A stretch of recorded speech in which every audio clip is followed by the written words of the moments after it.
Hey guys, I got another 22 new ones from Noble Collection. That brings the new ones that I own up to 39, and I'd like to give a shout out to Ben and Jason, who are the most awesome guys that I know, and if it wasn't for those two guys I wouldn't have these ones. I'm going to break this video up into two again, just like I did last time, so that I have a chance to really describe the ones. Okay, I'm going to start with these ones. Okay, this one here is one of my favourite out of these new 22. This is Rufus Scrimgeour's wand. You can see that it is very sleek and shiny with a very glossy finish.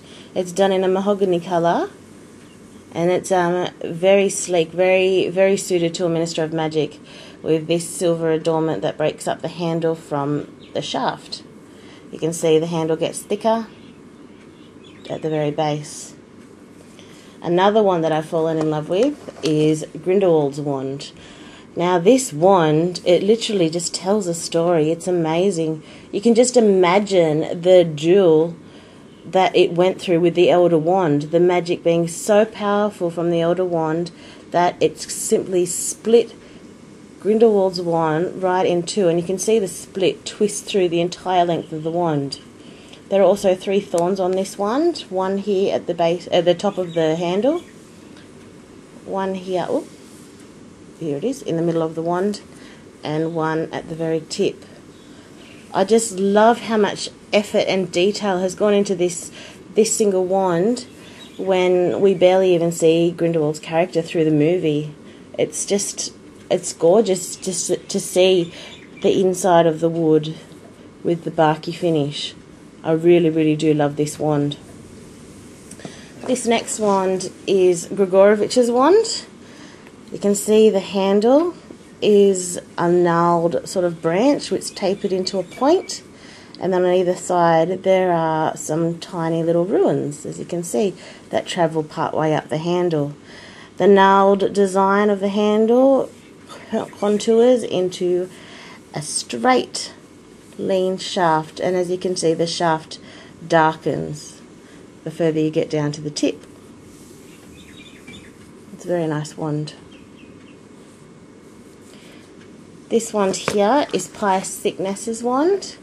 Once again, very regal with more silver adornments that bookend the handle, suited to a Minister of Magic, whether he have good intentions or not so good intentions. It's a lighter colour than Rufus Scrimgeour's, but still a very sleek, straight wand with a darker sort of part here. This wand is Yaxley's wand. It's very dark in colour, an ebony sort of finish to it, just like Severus Snape's wand. It has, once again, a silver part breaking up the handle from the shaft.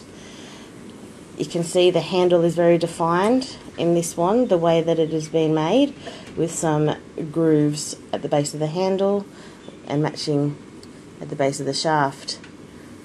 It's very straight and sleek, and just like the 2 Minister wands you've just seen, Yaxley obviously works at the Ministry of Magic as well, and it suits the sort of socio-economic status. He's very up there, very powerful, probably rich as well. Not that we hear much about Yaxley in the books.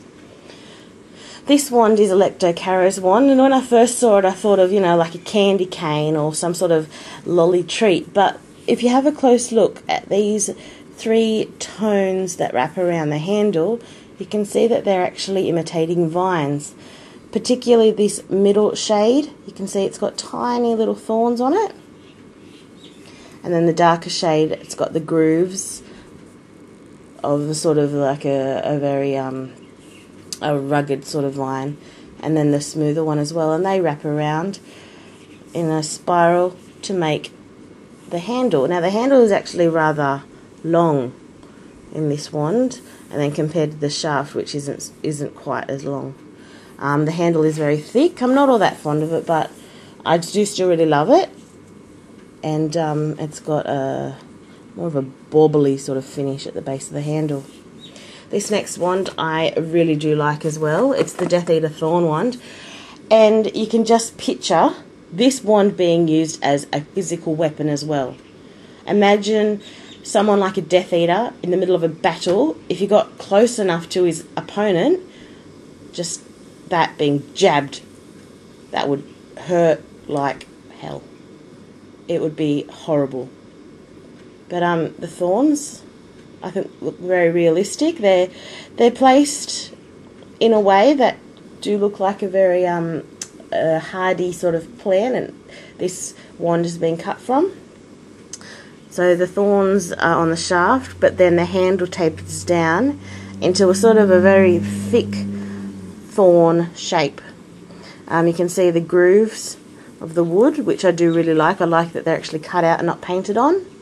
And then on the other side of the handle, you can see there's this sort of engraving, like a knife is just sort of hacked at this wand. It's very crude, but I really, really do like this one.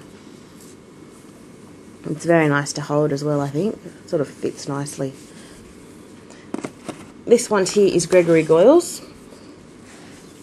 And just like the crony that he is, it's very thick set. It's a very thick sort of wand. Just like Goyle himself is a thicker, sort of hardy sort of guy. The handle has the painted on wood finish design that Noble is becoming known for. A ball-like finish at the end of the handle. And it comes into a smooth, sleek, dark shaft. It's got a very cut-off end, as you can see. It's not very pointy, very flat. And also, Vincent Crabbe's wand is also similar with that thick, heavy set, just like he is. It's thick.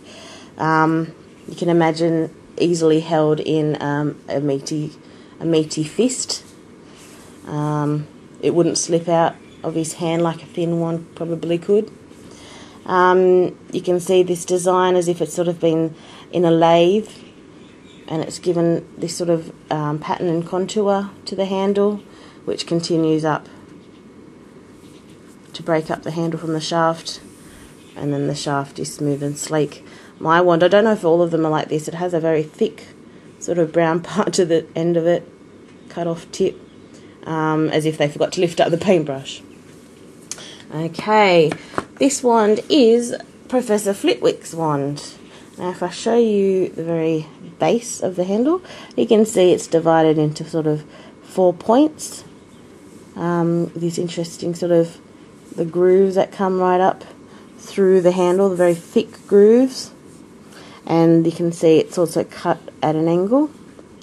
The grooves become shallower and shallower until they're not at all, and they become the smooth shaft, and the shaft becomes darker as it reaches the point.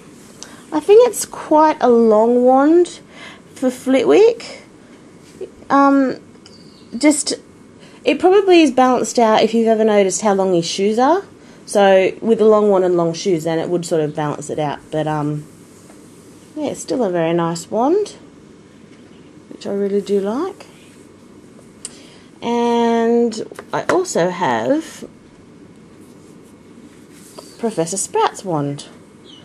Now this wand has a very rough design of the handle,